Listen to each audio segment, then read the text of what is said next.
Loki. First they laughed with me, then they laughed at me. But in the end, they laughed not at all. I am Loki Laufeyson, sworn brother to the All-Father, Lord of Asgard, first and foremost. Odin. It was Odin who invited me to sojourn with him. He said I made him laugh. It was Odin who claimed me as sworn brother. With mingled blood we sealed the pact. It was Odin who proclaimed that no drink shall pass his lips were I not to taste the draught. It was Odin who opened his hearth to me, Asgard, where he asked that I make my hall. Amongst his son and daughter Aesir, the gods of the 9 realms and all. But his hospitality became a bitter thing to me. His oaths forsworn, he made an enemy of me. I was a man of wit and guile. I did what they could not. When the Aesir would have fought, I triumphed through thought. But ever did my blood win out, in their eyes at least. So many of them had Aesir fathers, but born of giant dames. I was fathered by Jotun. My mother, Laufey, Aesir was she from. But Jotun and Aesir were not so different, at odds in status, but not in form. Long I walked amongst them, long I laughed at their fires. When Odin drank, I too should sup, equals in friendship, if not in rank. But time told, and hearts unfold. I was always an outsider, despite the promises of the All-Father. They did not treat me as one of them, but a thief at their halls and fires, tolerated while I entertained, challenged to perform the deeds they could not. But when I succeeded, when all was made right, they sneered at my methods. No acclaim did they give, always needed, but never lauded, worshipped, or applauded. Backbiter, they openly dubbed me, and my sworn brother stopped it not. When my mighty children came, they conspired to fetter them, or drive them all away. It was they who made an enemy of me. It was they who wrought their gloom. It was they who forced me unto this path, the road to Ragnarok, the gods' eternal doom. But who am I? Who is Loki? What tales can I sell? Yarns of building, bribing, tricking, prancing, all are mine to tell. Let us begin with building, for at first Asgard had no fence or bulwark. In the war against the Vanir, our defences had been undone. Nothing but rubble remained.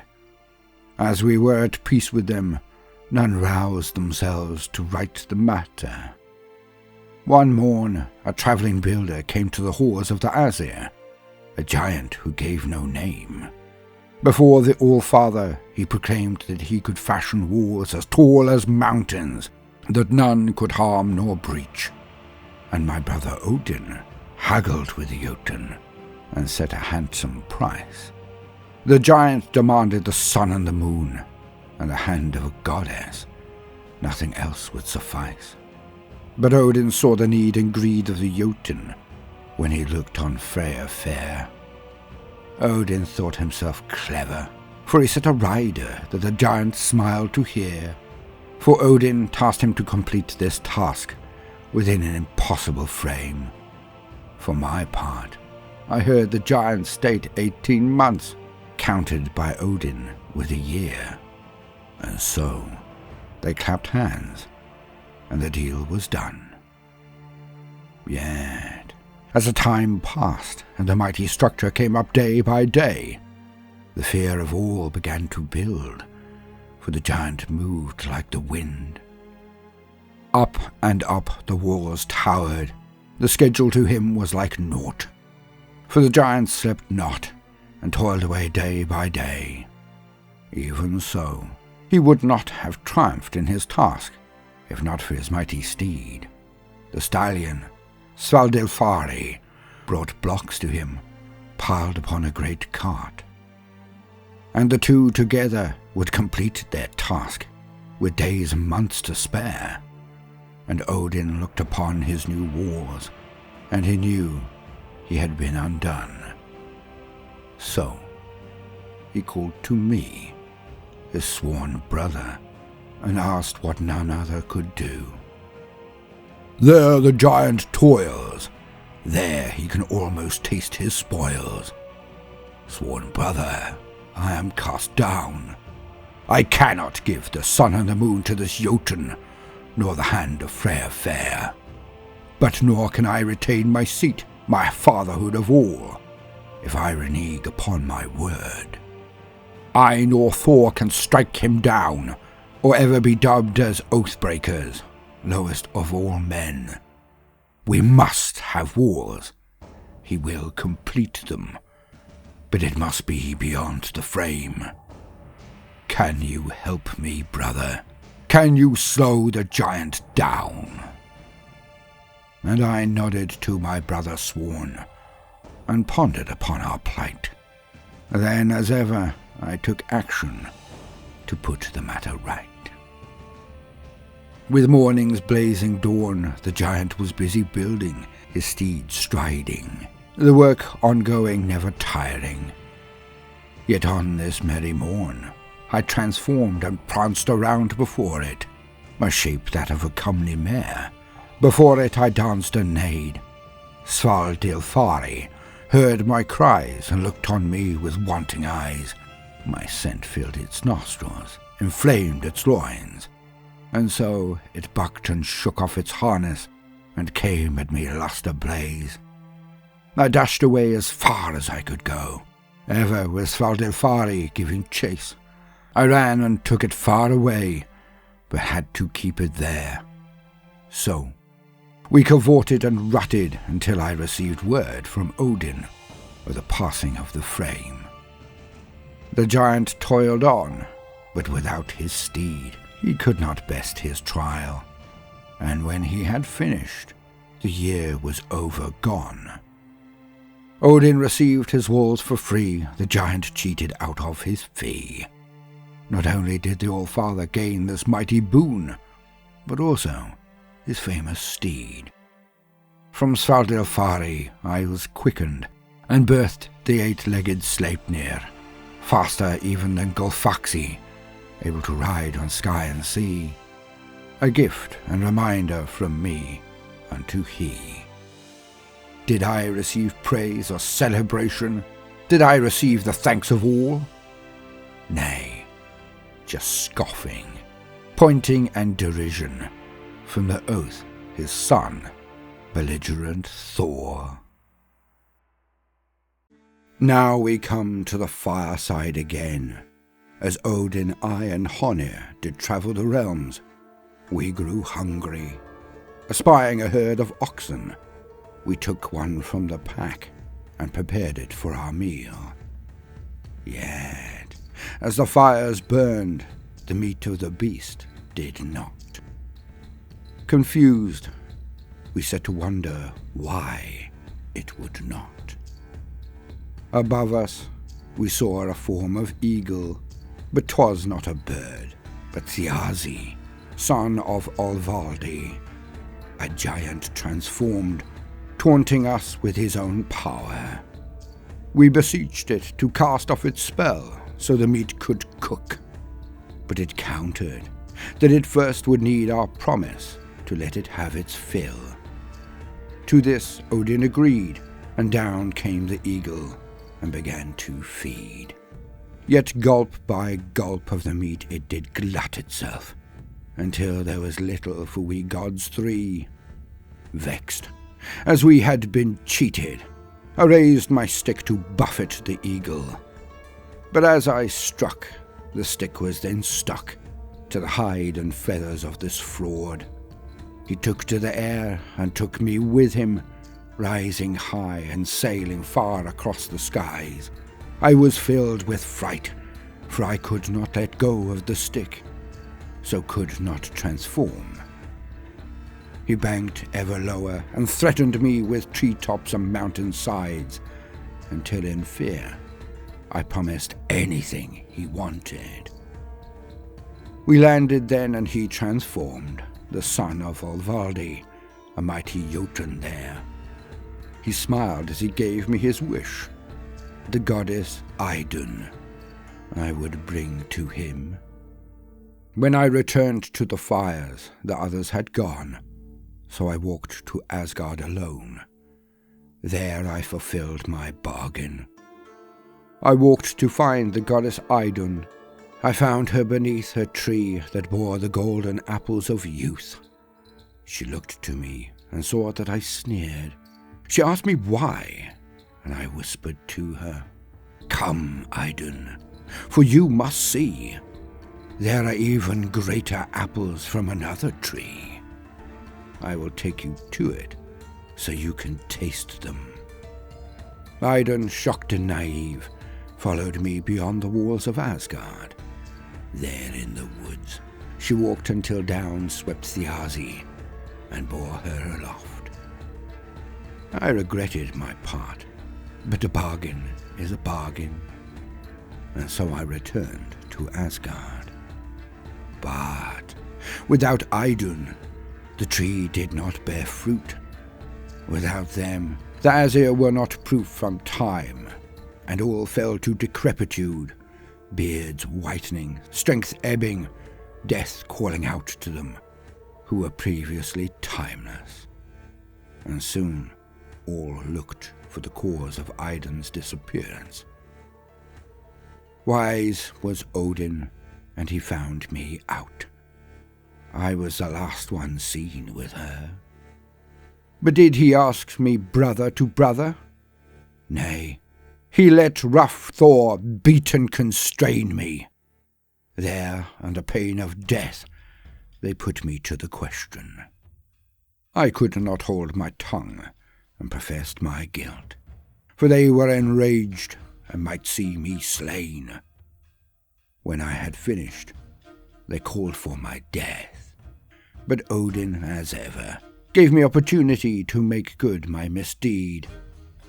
But I cannot see into the mind of my brother, his inner counsel hidden from all. Perhaps he knew I alone could do this act, yet I borrowed the magical raiment of Freya to aid me in it. I used her cloak to transform into a falcon, and searched for, then flew to, the home of Thiazi. Tall was his tower, the Thunder Home, thankfully unguarded, for seeing him, I had waited until he went out sailing. I invaded his tower, and found Idun there. I cast out my power, and changed her form to that of a nut. In my talons I gripped her, and flew for Asgard as swift as my wings would carry me. Yet Thiazi returned before I had been away for long, and found his prize, Idun, was gone. He took to the air in his shape of an eagle, rushing after me, murder in his heart. I flapped and banked, dove and swooped, avoided this most kingly of birds, until I got to Asgard, and through the gates flew.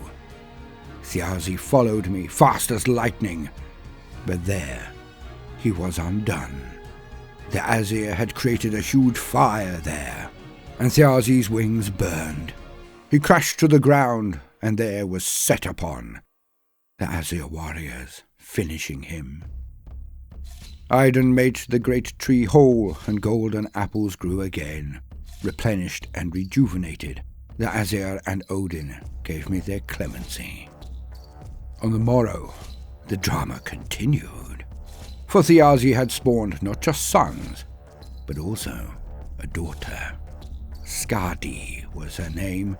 She came to Asgard's walls, Huge was she, girt for war. She stood her ground and demanded that Bragi give the reason for her arrival. There the god Bragi sung of her woe, of the death of her father by the hand of the Aesir. Odin knew the laws, he had written them, and Skadi had just cause, so he discussed the payment for her father's demise. First, Odin would take the eyes of the Aesir and, as remembrance, place them in the night skies. Skadi would gain a husband to fill her family and help continue the Aesir's line. So was she tasked to choose her suitor, but she could only see the feet of the gods. Behind panels, mostly hidden, only the bare toes of the Aesir and Vanir showed. She walked the lines and saw the feet of all. Thinking them most comely, she chose what she thought could be none other than Balder the Beautiful. Yet they were not his toes, but those of Njord, elder of the Vanir. The two bickered where they should reside, for she wished to dwell in the Thunderhome, that tower of the Aesir her father. Yet he wished to be close to the sea. Vanir be he, loving water, yet that tale does not trouble me. Lastly, Skadia stated she had heavy heart, and in payment she wished to be made to laugh. Some tried to tell her jokes or show her japes, but nothing made her laugh escape. Then did Odin look to me. With a sigh, I thought and performed the mummery. A rope I took and tied it off, one end to a goat's beard, the other to my testicles. The goat screamed and yanked its head away. I screamed as my eyes bulged, my testicles flayed. On this bleating, screaming, and fierce tugging went, until finally the rope broke, and into the lap of Skadi I fell. She laughed so hard, her eyes watered, and the payment demanded was made in full. Again, I had saved the honour of my sworn brother. Again, I had done what no other could. Yet again, I gained no applause, no toasts to my good deed. What did I gain? The dolt Thor pointed at me time and again, holding his scrotum and popping his eyes, deriding me for the accomplishment, the very feat at which he failed. And again, my sworn brother, the Allfather, said naught. On this went each day, Thor deriding, until I got tired. I left Asgard for a time, wandering the 9 realms. I ended in Jotunheim, among the people of my father, yet even there I was but a guest. My place, they said, was Asgard now. I returned to the halls of the Aesir and Vanir, and little had changed but become more.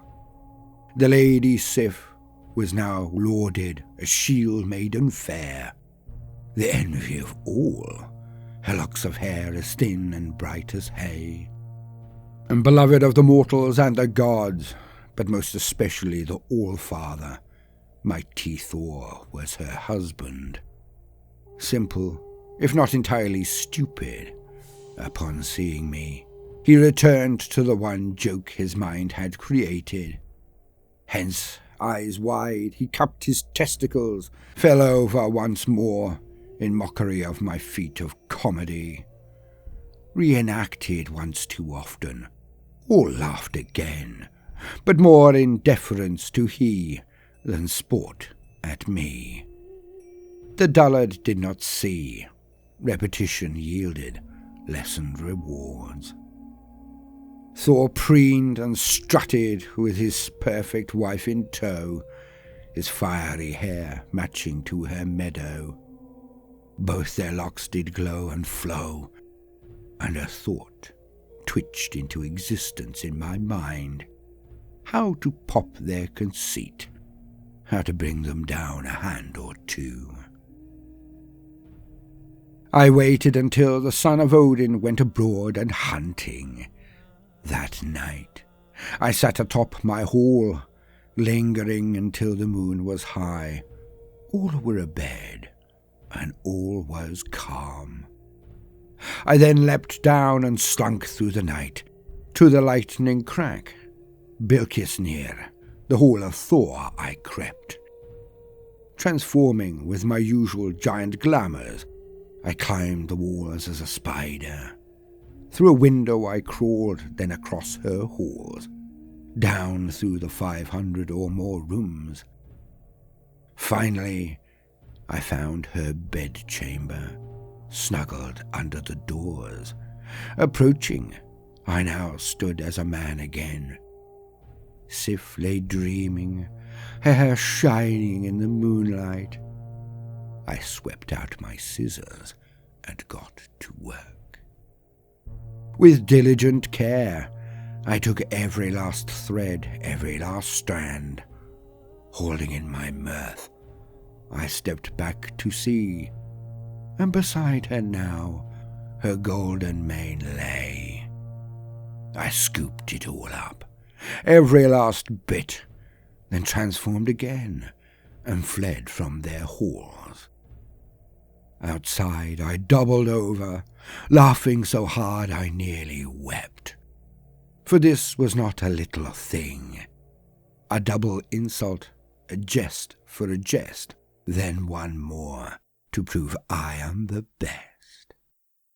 For only the wife who cuckolds her husband hath her hair removed for all to see. So spited, I sat upon my horse delighted, awaiting the shouting and fury as the dawn arrived. Mighty Thor came back from his hunt, went to see his golden Sif fair. The shouting began but minutes thereafter, a scream, a scuffle, an argument, a kerfuffle. But alas, my wit had overreached my intent. Out of their hall both Thor and Sif strode, heads held high, with wrathful countenance and clouds about their brows. Rousing all, they gathered Azir and Vanir, and marched to Odin's hall. A helm Sif wore, a shield maiden fair. When we trailed to the hall, amongst all, she removed it, and showed her head now totally bare. A few did titter, but most were aghast. I sighed and waited my accusation. When Odin sat upon his throne in judgment, Thor raged and spat and bawled, and the very heavens above us thundered in reflection. My sworn brother, Odin All-Father, looked upon me. I could not deny my hand in this. I smirked as he declared my just rewards. You shall find replacement hair for the shield maiden Sif. They shall be of the same beauty, if not more, he said. Then the true punishment occurred. By end of day shall you do this, or face the judge of Odin, or more likely, the anger of Thor. With solemnity but twinkling eye, I nodded to my sworn brother of the sky. With smirk and open hands, I bowed to the lady Sif and her husband, the mighty Thor, and left them all behind in the hall. Panicked for a moment, I ran to my hearth, fired it, and went deep into thought. Where and how could I do this thing to prove my superior wit to all? After but 1 hour, plan fully wrought, I rose and went out, across the rainbow bridge, to the land of forges, toil, and hammers. I walked into Svartalheim, home of the dwarfs. Past their mighty doors I wandered, asking all who was the best of their ilk. Ivaldi was the best forge master and smith, so I found his sons, and in the name of Asgard I made my challenge. I bet them that they could not create wonders that would be heralded in the halls of the Asir, and so incited, the sons of Ivaldi went to work. In no time at all, they had created not one wonder, but 3. Golden hair for Sif, the handmaiden fair, but also Skibladnir and Gungnir. The first, Skibladnir, a ship of perfect design. Its sails always found the wind, yet even more wondrous, it could be folded into a pouch or pocket alone. Gungnir, the spear, would always find its target, no armor proof to its tip. Yet, in my mind, this was not enough to prove my guile supreme. I delved and wandered and found the competitors of the sons of Ivaldi, 2 brothers, Brokir and Sindri, and they drew them into my snare. For they I scoffed at, pointed to my bounties made, and dared them that they could not best their kind. The brothers were roused, but also canny. They would engage in this challenge to make better than the sons of Ivaldi, but for the one price. Should they be deemed the winners in this contest, should create such wonders that they were chosen as best and brightest by all of Asgard, that I should to them forfeit my head. The game was afoot, so I gave my assent, and off they went to heat and by forgecraft create.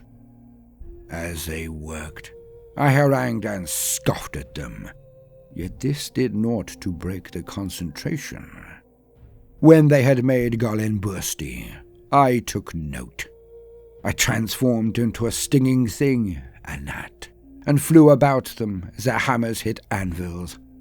When they made Draupnir, I doubled my efforts. I flew at their eyes and stung their hands, their feet, their very brows. Yet their minds were set, their backs bowed, and they wrought one more thing before the time told. And so they forged Mjolnir, a hammer of surpassing power. When they had done, they called for me, and thus I appeared. Showing their mastery, they told me they would meet me in Asgard for the final decision to be won, and off they set. Hurrying to the halls, using the Bifrost and my magical shoes, I beat them by leagues and set to prepare the crowds. All came with me to the hall of Odin, all followed, awaiting my response. For either Sith would be hale and whole again, or I would face the wrath of Thor. Sitting in state, watching from above, my sworn brother, the All-Father, looked on. I drew back my cloak and walked to Sif, gifting her the works of the sons of Ivaldi. Locks of purest gold, so fine and yet strong. She once again looked divine. Thor looked downcast and soothed both, her honor restored, but his wrath denied. I put my finger to my nose and winked to all, and opened my cloak again. I approached and showed all Skibladnir, greatest of all ships, gifting it to the Vanir Frey. Yet to the All-Father I turned and approached with great ceremony, giving him the spear Gungnir. All except Thor beamed at my results. Yet that was when the door was smoked, and in walked the brothers, Brokir and Sandri. They told all of the nature of our wager, then approached the high throne and took out their works. Galenbursti, the golden-maned boar, it shone in the night and could outstep even the swiftest steed. To Frey, they gave this gift. Draupnir was next. The gold and perfect ring that each ninth night multiplied, leaving 8 more of its kind. To Odin they gave this glorious gift. Though prized the 2 things may have been, no match for the creation of the sons of Ivaldi had they been. But then Brokkr and Sandri came to mighty Thor, and out they drew the hammer, Mjolnir. To him they gifted it, and told of its many powers. For its strike would break mountains. When hurled, it would always return unto its wielder's hand. And the brothers asked for all to judge their craft against the sons of Ivaldi. Thor, with great mischief in his eyes, extolled the power of his hammer Mjolnir. For once, using tongue so silken, all were overwhelmed. And with a wolfish grin at me, he declared the victory went to the brothers Brokkr and Sandri.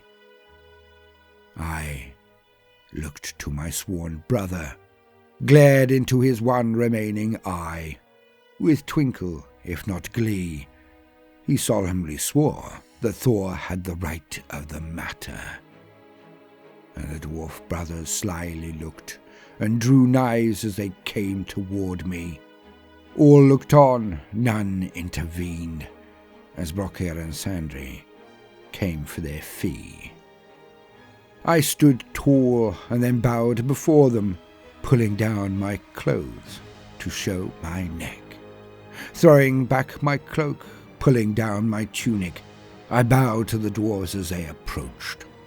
But as they rose to strike me, I raised but one finger and spake. Our deal was that you may take my head, but I promised you no part of my neck. The dwarf stood perplexed, then looked to the All-Father. He laughed his deep roar and waved. My brother speaks true, he boomed. Take the head owed you in this wager. But by all the Aesir and Vanir around you, you may not harm one part of his neck. The 2 dwarves stood back perplexed and jostled as I bowed, then took out twine and hooks. Before all, who laughed along, they could not take my head, so they sewed my mouth shut, then turned from all and trudged defeated from the hall. Wonders given and life saved by my own wit, forevermore did Thor forget his miserable jape. But I asked myself one simple question, humbled in return by the sewing of my mouth. But had I not riddled my way out of this trap, would my sworn brother have permitted them to take my head? Oh, many more tales I could tell, of a stolen hammer then reclaimed, the meeting of Utgard Loki. But it is all a catalogue of the same, and far more the business of Thor to relate. In the end, my wit, my guile, and regular victory brought me nothing but derision from the Aesir and Vanir fair. I had children, 3 by giant. Then I was married to an Aesir, Sigyn, to bring me to heel. Yet my sworn brother Odin visited the vulva and foresaw the end of days, and he ordered my children to be banished or brutalized. Trying to avoid or prevent the last battle, he ended paving its way. But that I shall tell you another day, when we discuss what led me to walk the path to the last war. Dread Ragnarok.